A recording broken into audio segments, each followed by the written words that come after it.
Good afternoon, I'm Chris Snatchkate. Welcome to APTN National News. The Assembly of First Nations Special Chiefs meeting is continuing today in Ottawa.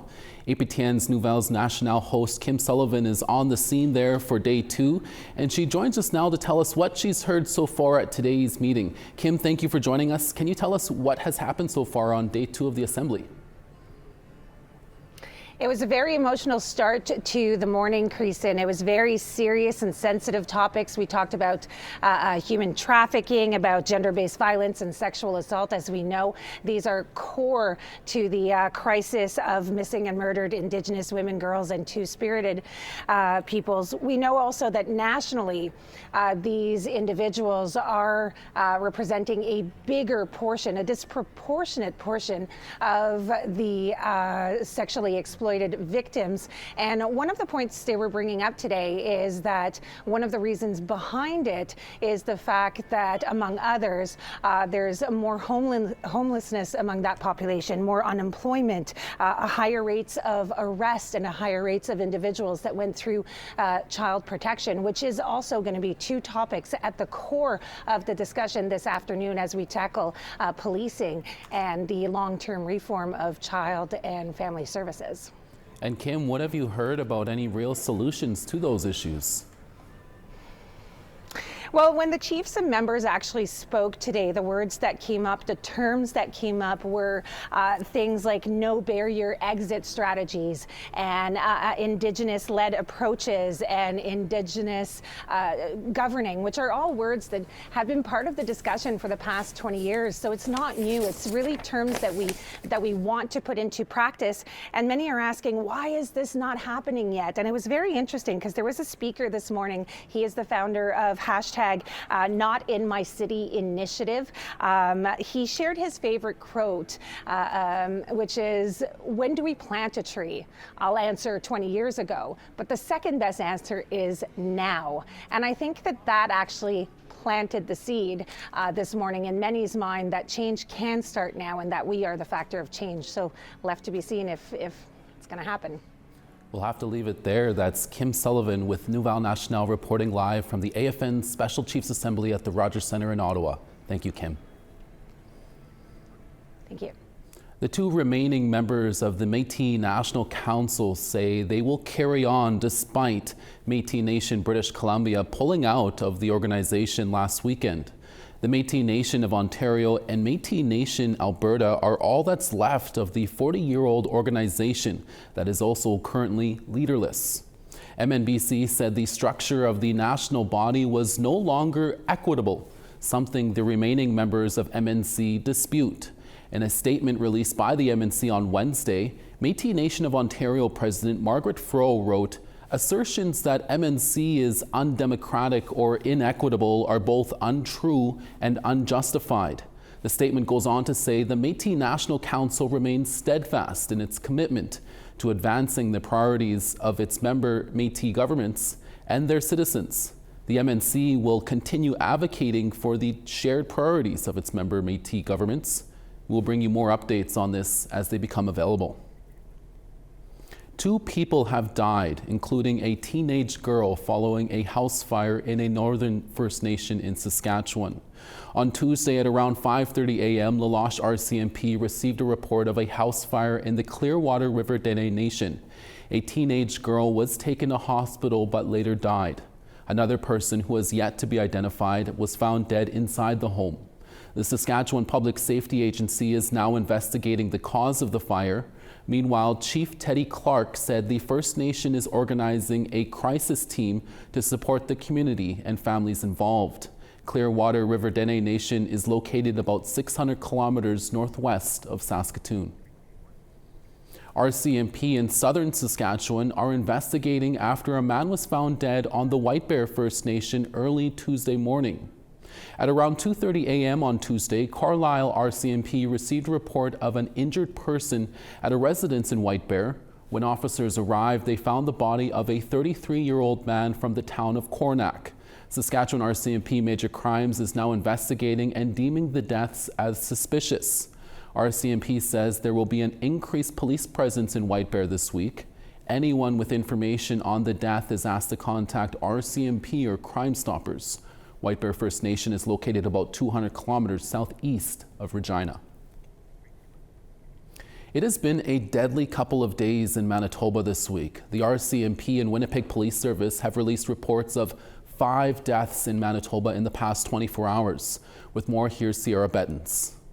On November 30th, the Chinupawakpa detachment of the Manitoba First Nations Police Service located the body of a 37-year-old male from a request for a wellness check.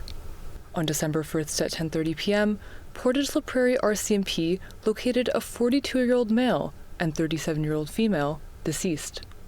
On December 2nd at 1 p.m., Thompson RCMP were called to a report of a stabbing.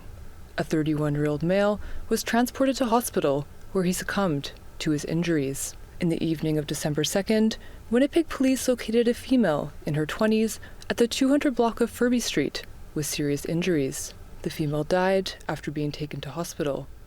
Another female in her 20s was charged with robbery and second-degree murder. RCMP in La Ronge, Saskatchewan are asking the public's help in finding a man who they say stole a vehicle at gunpoint. On Saturday, November 23rd at around 7 p.m., La Ronge RCMP received a report of a robbery on Studer Street in La Ronge. RCMP say a man stole a vehicle from a group of people at gunpoint. No physical injuries were reported and the vehicle has since been recovered. RCMP are now looking for 24-year-old Wayne McLeod from La Ronge. He's been charged with theft, robbery, and a firearm and possession of a weapon for a dangerous purpose. If you see him, do not approach him. Instead, contact RCMP or Crime Stoppers at 1-800-222-8477. To the east now, where the New Brunswick Child, Youth and Seniors Advocate says the province has done little to nothing on recommendations to improve mental health of First Nations youth. Here is CTV's Nick Moore now on what the advocate says has to happen. Working with what has been a real epidemic. No Child Left Behind is a report from 2021 meant to improve youth mental health in First Nations across New Brunswick. This was our opportunity to come back and 3 years after the fact say, so what has happened on the First Nations mental health file? According to Child, Youth and Seniors Advocate Kelly Lamrock, the answer to that is pretty much nothing. There has not been a lot of progress on the file. The crisis is real and the response at this point, to be blunt, has been profoundly underwhelming. The 2021 report calls for a tailored approach to the mental health of First Nations youth with greater transparency on provincial spending for mental health as it relates to First Nations youth. That's the accountability that is needed. It's not just currently, but in the past as well. Because our money, our share of those monies, have not been spent for our people. And that's not right. I can tell you that anybody who thinks this, you can simply attack this problem by saying take the strategy for the whole province and add Aboriginal people, probably has not reflected long enough on the very unique causes and the very unique challenges in a lot of First Nations communities. First Nations Advisory Council Chair Roxanne Sapierre says she hopes a change in the provincial government will result in action. We're missing generations of people that could be serviced and made to have a brighter future in this province, that they belong to, that this is their homeland to. A statement today from the provincial government said different projects are underway, but did not make any commitment to the line budget recommendation. Nick Moore, CTV News, Fredericton. A strange smell in a slough where fish call home in BC is causing concern for one Indigenous community. That story when we come back. Stay with us.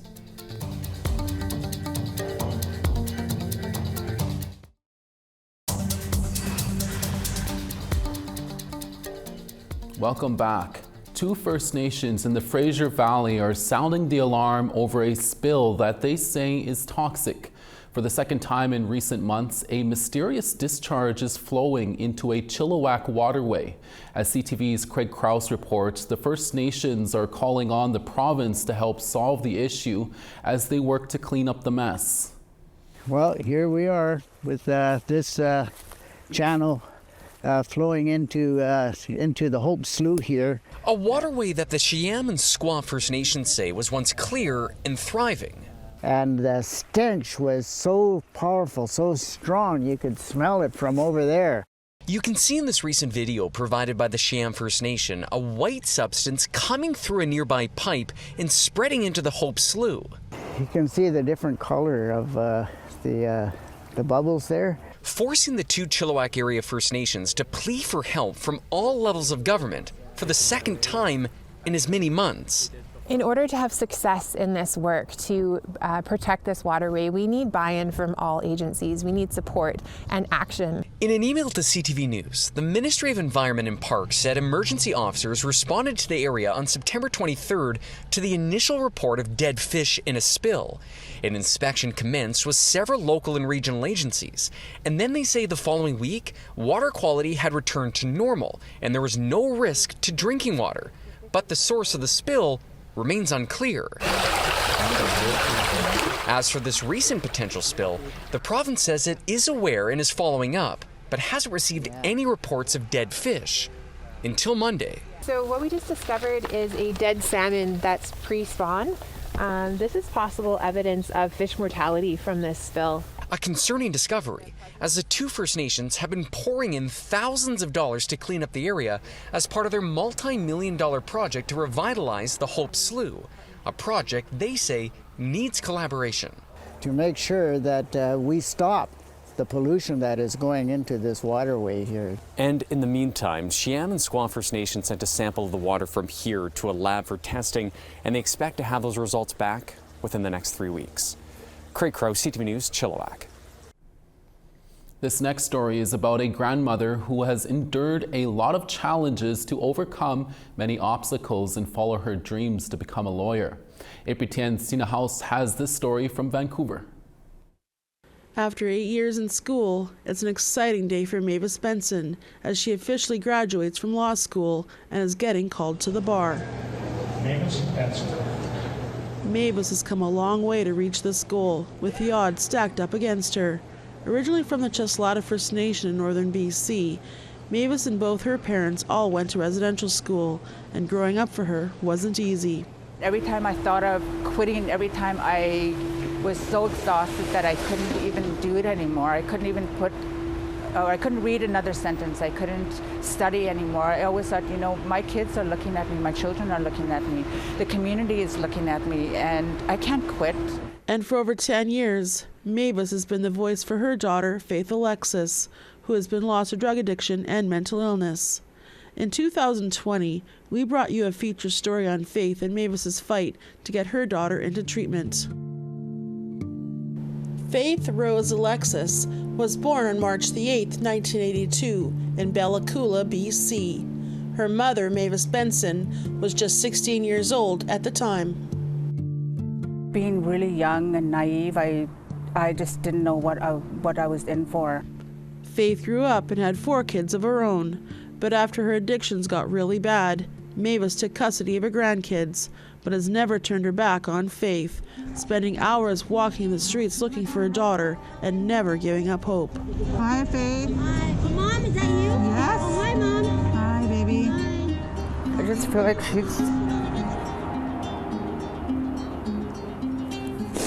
she's dead inside. You know, when I go see her and I talk to her, she's just absolutely dead.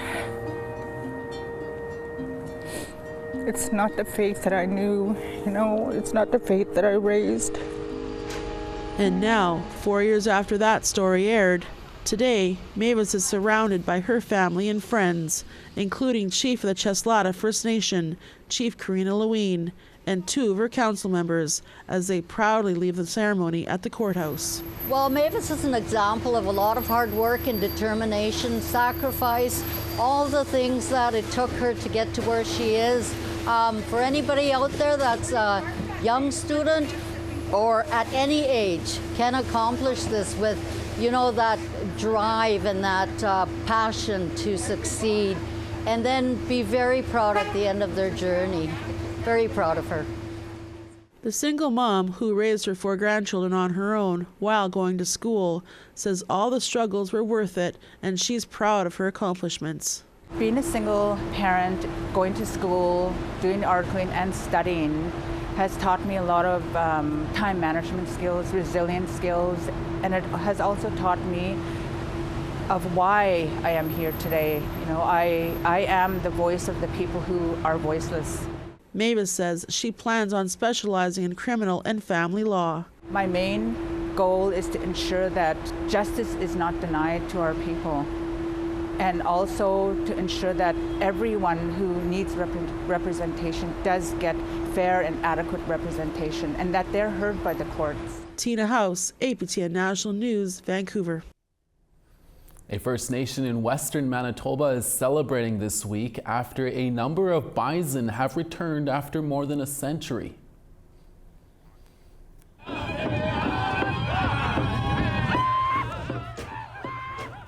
These bison were released on Tuesday in the Birdtail Sioux Dakota Nation thanks to a donation from their neighbors of the Sioux Valley Dakota Nation. A total of 11 bison were given to Birdtail, including a sacred white female calf. Many people from the community were very emotional and celebrated as the bison were released to a bison song. Birdtail Dakota Nation is located about 130 kilometers northwest of Brandon. We now want to tell you about this week's web poll question. Over on our website, we ask, are you affected by the ongoing Canada Post strike?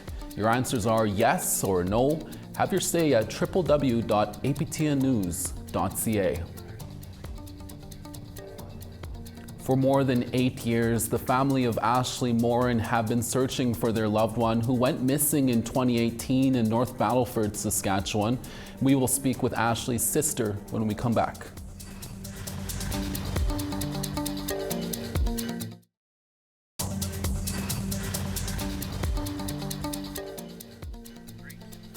Starting on the east, St. John 0, Charlottetown -3. Happy Valley, Goose Bay -14, Cartwright -9. Quebec City -3, Gaspé -6 and sun. -1 in Toronto with snow, Sarnia -2. Sioux Lookout -11, Thunder Bay -5. -15 in Churchill, Thompson -18. -14 in Dauphin, sunny in Princess Harbor at -17. Estevan -16, Saskatoon -21.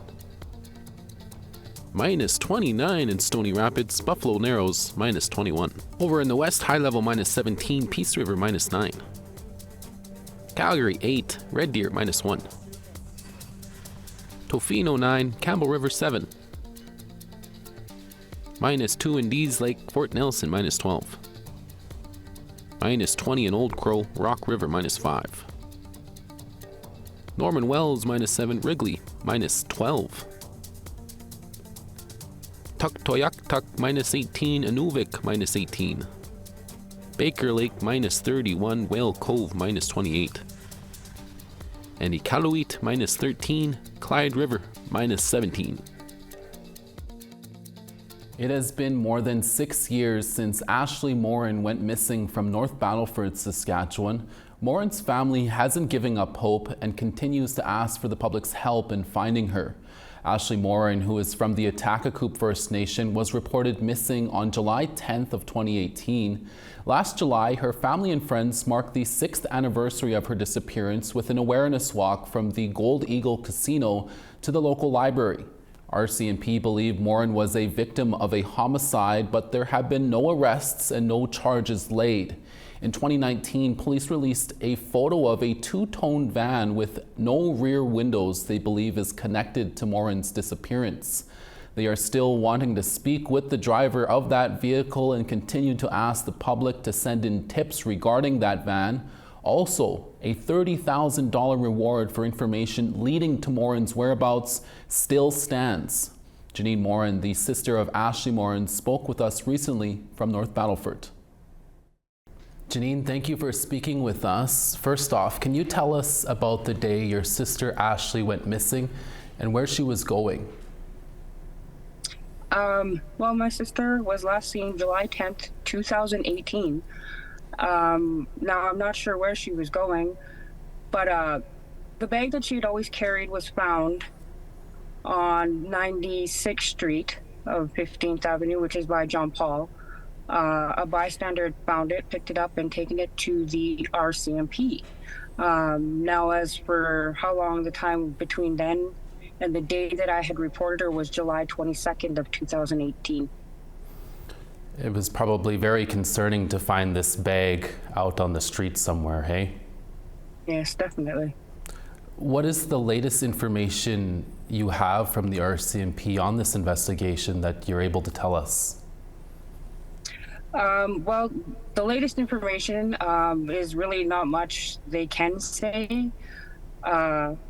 Due to the fact that it's still an active case, that they can't really tell us much. It's just that they have been doing a lot of interviews. Still to this day, they're still doing a lot of interviews. A lot of interviews. They're backtracking and making sure that they haven't forgotten anything. What are you able to tell us about this two-tone van RCMP shared 1 year after Ashley went missing? It was a shock to our family when we first got noted that this van was even involved. When the information was released, we knew nothing about it. It was just a major shock. Like we didn't even know that was a van in play. And it was released 1 year later, so it kind of left us in the dark. Can you tell us what kind of person your sister Ashley was? She was the most caring and loving woman, honestly. To have her in your life was a pleasure. She is very athletic, very family oriented. She would be the one that would give her shirt off the back, you know, if you needed it. What is your message to the public in finding your sister, and also your message to the police? My message to the public, please speak up. If you know anything, in any regards, you may think it's nothing, but it may be something to us. There's a $30,000 reward for the information on her whereabouts. She's loved. Our family's waiting to bring her home, whatever that may look like. We just want to bring her home. Janine, we thank you for your time, and we wish you all the best on this continued search for Ashley Morin. Thank you very, very much for having me. And that's your daytime newscast for this Wednesday, December 4th. We're back again in a few hours with brand new stories from our reporters who are working on them right now.